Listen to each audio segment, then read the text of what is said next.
Hello friends, నా పేరు రాసగిరి, మీరు సాటెక్ రెడెక్స్.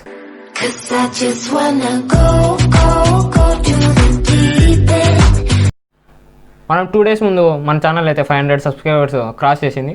సో 500 సబ్స్క్రైబర్స్ స్పెషల్గా LG G8X అన్బాక్సింగ్ అయితే మనం ఈ వీడియోలో చేయబోతున్నాం.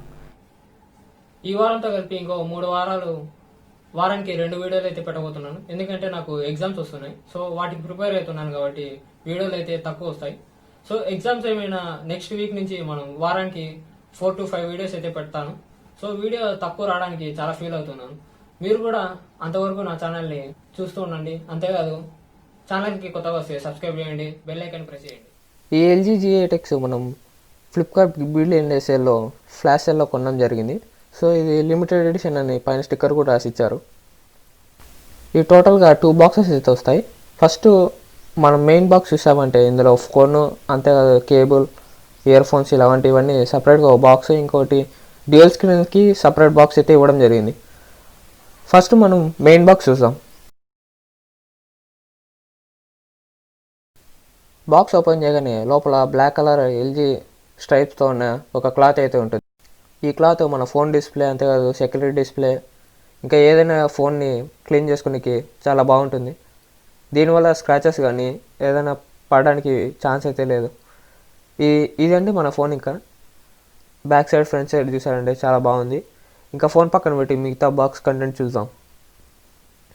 సో ఇక్కడ మనం చూసామంటే ఇందులో సపరేట్ ఇంకో బాక్స్ ఇవ్వడం జరిగింది.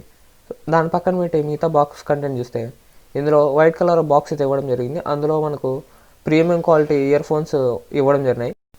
ఇవి LG వాళ్ళు సొంతంగా మ్యానుఫ్యాక్చర్ చేశారు. దీని క్వాలిటీ కూడా చాలా బాగుంది. అంతేకాదు ఒక USB Type A to Type C cable కూడా ఇవ్వడం జరిగింది. ఇంకా సపరేట్ బాక్స్ కంటెంట్ చూస్తే ఇందులో LG వాళ్ళు మ్యానుఫ్యాక్చర్ చేసిన TPU కేస్ అయితే ఉంది. ఇది ఒక ట్రాన్స్పరెంట్ కేసు. ఇది చాలా ఫ్లెక్సిబుల్గా, సాఫ్ట్గా చాలా బాగుంది. మన ఫోన్ పెట్టుకుంటే చూడ్డానికి కూడా చాలా బాగుంది.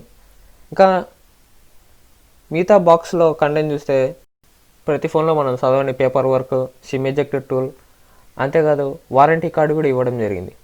ఇంకా ఈ పేపర్ వర్క్, TPU కేసు అన్నీ పక్కన పెట్టి మన ఫోన్ ఎలా ఉందో అది చూద్దాం. ఫోన్ చూడ్డానికి అయితే చాలా బాగుంది. ఇందులో గ్లాస్ ఫినిష్ ఇవ్వడం, అంతేకాదు దీని డిస్ప్లే కూడా చాలా హైలైట్గా అయితే ఉంది. ఫోన్ యొక్క ఫ్రంట్ అండ్ బ్యాక్ చూడండి ఒకసారి. బ్యాక్ సైడ్ చూసారంటే డబుల్ స్టిక్కరింగ్ ఉంది. అంతేకాదు LG logo, LG G8X THINQ ఇవన్నీ రాసి ఉన్నాయి. అంతేకాదు dual camera setup with LED flash light కూడా ఇవ్వడం జరిగింది. లెఫ్ట్ సైడ్ మన బటన్స్ గురించి మాట్లాడుకుంటే volume up and down button, ఒక గూగుల్ అసిస్టెంట్ బటన్ కూడా ఉంది. టాప్ సైడ్ వచ్చి సిమ్ పెట్టుకోనికి సిమ్ స్లాట్ ఇవ్వడం జరిగింది. ఇంకా రైట్ సైడ్ చూసారంటే ఒక సెకండరీ మైక్, అంతేకాదు power on and of button కూడా ఇవ్వడం జరిగింది. ఇంకా బాటమ్ సైడ్ చూసారంటే స్పీకర్ గ్రిల్ ఉంది, ఛార్జింగ్ పోర్ట్, ఇంకా 3.5mm జాక్ కూడా ఇవ్వడం జరిగింది. ఇందులో ఇంకో స్పెషాలిటీ ఏంటంటే ఇందులో డ్యూయల్ స్టీరియో స్పీకర్స్ ఇవ్వడం జరిగింది. ఒకటి ఇయర్ పీస్లో ఉంటుంది, ఇంకోటి కింద బాటమ్ సైడ్ ఉంటుంది. నెక్స్ట్ ఈ ఫోన్లో మెయిన్ స్పెషాలిటీ వచ్చి దీని డ్యూయల్ స్క్రీన్. అంటే ఈ ఫోన్లో మనం సపరేట్గా రింగో స్క్రీన్ని యూజ్ చేసుకోవచ్చు. దానికి సంబంధించి బాక్స్ అయితే ఇక్కడ ప్రొవైడ్ చేయడం జరిగింది. బాక్స్ ఓపెన్ చేసి ఆ డ్యూయల్ స్క్రీన్ ఎలా ఉందో చూద్దాం. దాని డ్యూరబిలిటీ, అంతేకాదు ఫోన్కి అటాచ్ చేసి ఎలా వర్క్ అవుతుందో కూడా మీకు చూపిస్తాను.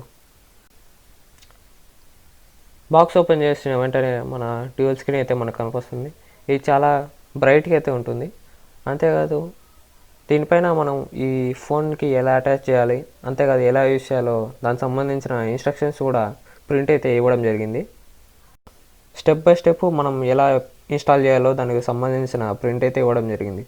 సో ఈ ర్యాపర్ తీసేసి మనం మెయిన్ డిస్ప్లే యూజ్ చేస్తాం. మన ఫోన్ కూడా అటాచ్ చేసి ఎలా వర్క్ అవుతుందో మీకు చూపిస్తాను. మన సెకండరీ డిస్ప్లే అయితే చాలా బ్రైట్గా ఉంటుంది.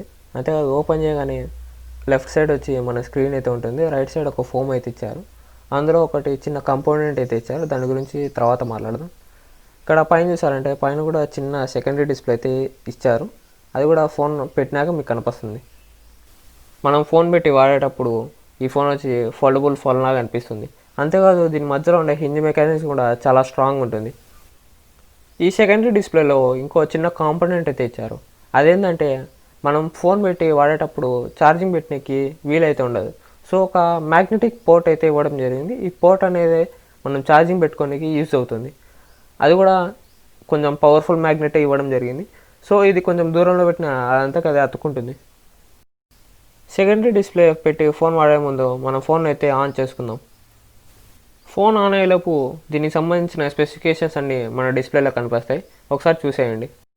ఇందులో 6.44 ఇంచ్ ఓఎల్ఈడి డిస్ప్లే ఇవ్వడం జరిగింది. అంతేకాదు Snapdragon 855+ processor, dual camera setup, 4K 60 fpsలో వీడియో రికార్డింగ్, అంతేకాదు 4000 mAh బ్యాటరీ ఇవ్వడం జరిగింది. ఈ ఫోన్లో ఛార్జర్ అయితే వీళ్ళు ప్రొవైడ్ చేయరు. ఈ ఛార్జర్ ఎలాంటిది వాడాలి, ఏది వాడితే బెస్ట్గా ఉంటుంది అనేది కూడా వీడియో లాస్ట్లో అయితే చెప్తాను, దానికోసం అయితే వెయిట్ చేయండి. ఈ ఫోన్ చూసామంటే మనకు ఇందులో డిస్ప్లే చాలా బాగుంటుంది. అంతేకాదు దీని కెమెరా సెటప్, ఇందులో గేమింగ్ పర్ఫార్మెన్స్ కూడా చాలా హైలైట్గా ఉంటుంది. సో ఈ ఫోన్ మీద గేమింగ్ రివ్యూ, కెమెరా రివ్యూ కావాలనుకుంటే కమెంట్ చేయండి. అంతేకాదు కొత్తగా వస్తే సబ్స్క్రైబ్ కూడా చేసుకోండి. మన ఫోన్ అయితే ఆన్ అయిపోయింది. ఈ ఫోన్ సంబంధించి మనం సెటప్ అంతా చేసిన తర్వాత ఈ ఫోన్ ఎలా ఉంటుందో, ఎలా వర్క్ అవుతుందో మీకైతే చూపిస్తాను. ఫోన్ యొక్క సెటప్ అంతా అయిపోయింది. ఫోన్ సెటప్ అయిన వెంటనే మీకు ఫోన్ ఎలా ఉంటుందో చూసారుగా. డిస్ప్లే అయితే చాలా హైలైట్గా ఉంది. అంతేకాదు ఇందులో separated gaming mode, different apps అయితే ఇవ్వడం జరిగింది. ఈ యాప్స్ గురించి కూడా మీకైతే ఎక్స్ప్లెయిన్ చేస్తాను. ఇందులో సపరేట్గా గేమింగ్ ఫోల్డర్ ఇచ్చారు. ఇందులో ఉండే ప్రతి ఒక్క గేమ్ జస్ట్ ఏపీకే ఇవ్వడం జరిగింది, మనం సపరేట్గా ఇన్స్టాల్ చేసుకోవాలి. ఇందులో ఇంకా సపరేట్ గేమింగ్ మోడ్ కూడా ఇవ్వడం జరిగింది. ఈ గేమింగ్ మోడ్ అంతేకాదు ఈ గేమ్స్ ఎలా యూస్ చేయాలా అనేది సపరేట్గా వీడియో అయితే చేస్తాను, దానికోసం అయితే వెయిట్ చేయండి. ఇక్కడ మనం చూపించే గేమ్స్ అన్నీ వాళ్ళు ఏపీకే మాత్రమే ఇవ్వడం జరిగింది. ఈ గేమ్స్ ఆడాలంటే మనం సపరేట్గా ప్లేస్టోర్ నుంచి మళ్ళీ డౌన్లోడ్ చేసుకోవాల్సి ఉంటుంది. నెక్స్ట్ ఈ ఫోన్ యొక్క మెయిన్ ఇంపార్టెంట్ యాక్సెసరీ గురించి మాట్లాడుకుంటే దీని డ్యూయల్ స్క్రీన్. ఈ స్క్రీన్ని ఈ ఫోన్కి ఎలా ఫిక్స్ చేయాలో స్టెప్ బై స్టెప్ చెప్తాను. మీరైతే ఫోన్ టాప్ సైడ్ నుంచి అక్కడ ఉండే టైప్ సి పోర్ట్లకి ఇన్సర్ట్ చేయాలి. అంతేకాదు రైట్ సైడ్, లెఫ్ట్ సైడ్ ఒకసారి ప్రెస్ చేస్తే లోపలికి ఇన్స్టాల్ అయిపోతుంది. సో ఒకవేళ మీరు డైరెక్ట్ పెట్టారంటే కింద ఉండే టైప్ సి పోర్ట్ డ్యామేజ్ అయ్యే ఛాన్స్ ఉంది. ఫోన్ ఇక్కడ ఇన్స్టాల్ చేస్తేనే మనకు రైట్ సైడ్ ఒక ఆప్షన్ ఉంటుంది. ఈ ఆప్షన్ ద్వారా మనం సెకండరీ డిస్ప్లేని మొత్తం కంట్రోల్ అయితే చేయొచ్చు. రెండు డిస్ప్లే చూసుకుంటే చాలా సిమిలర్ ఉన్నాయి, కానీ లెఫ్ట్ సైడ్తో పోల్చుకుంటే రైట్ సైడ్ది కొంచెం డిమ్గా అయితే ఉంటుంది. నెక్స్ట్ ఈ ఫోన్లో మీకు వీడియో క్వాలిటీ, ఆడియో క్వాలిటీ రెండు చూపిస్తాను. యూట్యూబ్లో మనం ఎన్సిఎస్ కాపీరైట్ ఫ్రీ ఉండే సాంగ్ కోసం వెతుకుదాం. ఇక ఈ టైప్ ప్యాడ్ గురించి మాట్లాడుకుంటే రెస్పాన్సివ్గా ఉంటుంది. అంతేకాదు టైప్ ప్యాడ్ యూస్ చేసేటప్పుడు ఎక్స్పీరియన్స్ కూడా చాలా బాగుంది. ఈ ఫోన్ యొక్క సౌండ్ క్వాలిటీ చాలా హైలైట్గా ఉంది.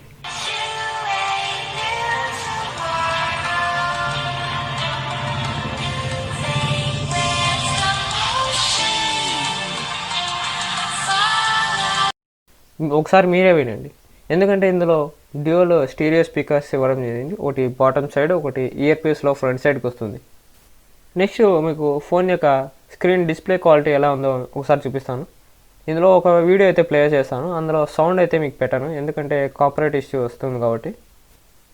ఈ డిస్ప్లేని మనము ఫుల్ వ్యూ డిస్ప్లేగా రెండు స్క్రీన్ల మధ్య యూజ్ చేసాం. సో అలా కాకుండా మనం సింగిల్ స్క్రీన్ యూజ్ చేసుకుంటే వీడియో చాలా బాగా కనిపిస్తుంది. అంతేకాదు క్లారిటీ కూడా చాలా హైలైట్గా ఉంది. మనం ఒకేసారి వీడియో, అంతేకాదు స్క్రోలింగ్ ఎలా చేయాలో ఈ వీడియోలో అయితే చూపించాను, అది కూడా ఒకసారి చూసేయండి. నాకు ఈ రెండు స్క్రీన్లలో నాకు టాప్ సైడ్ది అంటే లెఫ్ట్ సైడ్ చాలా హైలైట్ కనిపిస్తుంది, ఎందుకంటే ఇది కొంచెం బ్రైట్గా ఉంది రైట్ సైడ్తో పోల్చుకుంటే. అంతేకాదు క్లారిటీ కూడా రైట్ సైడ్ అంతా పోల్చుకుంటే కొంచెం ఎక్కువ ఉంది. నెక్స్ట్ మనము ఈ ఫోన్లో కెమెరా సెటప్, దాని వీడియో క్వాలిటీ గురించి ఒకసారి అయితే చూసేద్దాం. ఈ ఫోన్లో కెమెరా సెటప్ చూసామంటే ఇందులో చాలా ఆప్షన్స్ అయితే ఇవ్వడం జరిగింది. సో ఆ ఆప్షన్స్లో మనం ఫోటో యొక్క రెజల్యూషన్ ఇస్తే ఇందులో 4Kలో కూడా మనం ఫోటో తీసే ఆప్షన్ ఇవ్వడం జరిగింది. అంతేకాదు హెచ్డిఆర్ మోడ్ అని సపరేట్ మోడ్ కూడా ఇవ్వడం జరిగింది. సో దీన్ని యూస్ చేసి మనం ఫొటోస్ చాలా హైలైట్గా తీయచ్చు. సెల్ఫీస్ కూడా ఈ ఫోన్లో చాలా బాగా వస్తాయి. సో దీనికి సంబంధించి సపరేట్ వీడియోలో ఇస్తాను, అందులో మీకు శాంపుల్స్, వీడియో శాంపుల్స్ కూడా ఇస్తాను. ఇక వీడియో రికార్డింగ్లో రెజల్యూషన్ ఇస్తే ఇందులో కూడా 4Kలో 60 fps వరకు మనం రికార్డింగ్ అయితే చేయొచ్చు. దీనికి సంబంధించి బ్యూటీ మోడ్ అవన్నీ కూడా చాలా బాగున్నాయి. నెక్స్ట్ మెయిన్ ఈ ఫోన్లో చాలా ఇంపార్టెంట్ ఫీచర్ వచ్చి డ్యూయల్ స్క్రీన్. అంటే మనం లెఫ్ట్ సైడ్ ఇంపార్టెంట్ వర్క్ ఏదో చేసుకుంటూ రైట్ సైడ్ వీడియో కానీ లేదా ఏదైనా చూడాలనుకుంటే ఇలా యూజ్ చేసుకోవచ్చు. మనం రైట్ సైడ్ నేనైతే నాకు కావాల్సిన వీడియోస్ కానీ నేను ఏదైతే చెక్ చేయాలనుకునే వీడియోస్ కానీ రైట్ సైడ్ చూస్తాను. అదే లెఫ్ట్ సైడ్ అయితే ఆ రైట్ సైడ్ ఏదైతే చూస్తున్నానో దానికి సంబంధించి చదవడానికి లేదా ఏదైనా వెబ్సైట్లో రాసి ఉంటారు కదా, దానికి సంబంధించి చెక్ చేయడానికి లెఫ్ట్ సైడ్ క్రోమ్ని అయితే యూస్ చేస్తాను. ఇంకా బ్యాటరీ గురించి మాట్లాడుకుంటే ఇందులో 4000 mAh బ్యాటరీ ఇచ్చారు. దాని తోడుగా 18 వాట్ ఫాస్ట్ ఛార్జింగ్ సపోర్ట్ అయితే ఉంది. సో వాళ్ళు ఇచ్చిన ప్రకారం 18 వాట్ అయితే ఈ ఫోన్ ఇన్పుట్ అయితే తీసుకోదు, 16 వాట్ మాత్రమే తీసుకుంటుంది. దాని ప్రకారం మీరు ఛార్జర్ అయితే కొనుక్కోండి. ఫైనల్గా నా ఒపీనియన్ గురించి మాట్లాడుకుంటే ఫ్లిప్కార్ట్ బిగ్ బిలియన్ డేస్లో మీరు ఈ ఫోన్ కొనింటే ఒక జాక్పాట్ కొట్టినట్టే అని చెప్పొచ్చు. ఎందుకంటే ఇందులో డిస్ప్లే కానీ, ప్రాసెసర్ కానీ, కెమెరాస్ కానీ అన్నీ హైలైట్గా ఉన్నాయి. ఇది 20,000 రావడం ఇప్పుడు కూడా నమ్మబుద్ధి కావడం లేదు. నాకు ఈ ఫోన్లో మేజర్గా డిఫెక్ట్ ఏదైనా కనపచ్చిందంటే దీని బ్యాటరీని. ఎందుకంటే దీని బ్యాటరీ డ్యూయల్ డిస్ప్లే యూస్ చేసేటప్పుడు చాలా త్వరగా అయిపోతుంది. సో దాన్ని మీరు దృష్టిలో పెట్టుకొని ఆ మ్యాగ్నెటిక్ పోర్ట్ అని యూస్ చేసుకొని మీకు ఛార్జింగ్ అయితే పెట్టుకోండి. ఇంకోటి ఈ బాక్స్లో ఛార్జర్ అయితే రాదు, ఇది మీరు సపరేట్గా కొనుక్కోవాల్సి ఉంటుంది. మీరు షామీది లేదా రియల్మీది రెండింటిలో ఏదో ఒకటి ఛార్జర్ కొనుక్కోండి, ఎందుకంటే తక్కువ పడతాయి కాబట్టి. అంతేకాదు ఈ ఛార్జర్లు అనేవి చాలా రోజులు కూడా యూజ్ అవుతాయి. ఈ ఫోన్ వచ్చి 16.2 వాట్ మాత్రమే ఇన్పుట్ తీసుకుంటుంది. సో 18 వాట్ ఛార్జర్ మీకు హైలీ యూస్ఫుల్గా ఉంటుంది. సో ఇవన్నీ నా ఫస్ట్ ఇంప్రెషన్స్. మీకు వీడియో నచ్చినట్టయితే లైక్ చేయండి, షేర్ చేయండి. ఈ ఫోన్ మీద గేమింగ్ రివ్యూ, కెమెరా రివ్యూ త్వరలోనే రాబోతున్నాయి, దానికోసం అయితే వెయిట్ చేయండి. మీరు స్మార్ట్ టెక్ రిడాక్స్, నా పేరు Sagiri, signing off. 'Cause I just wanna go to the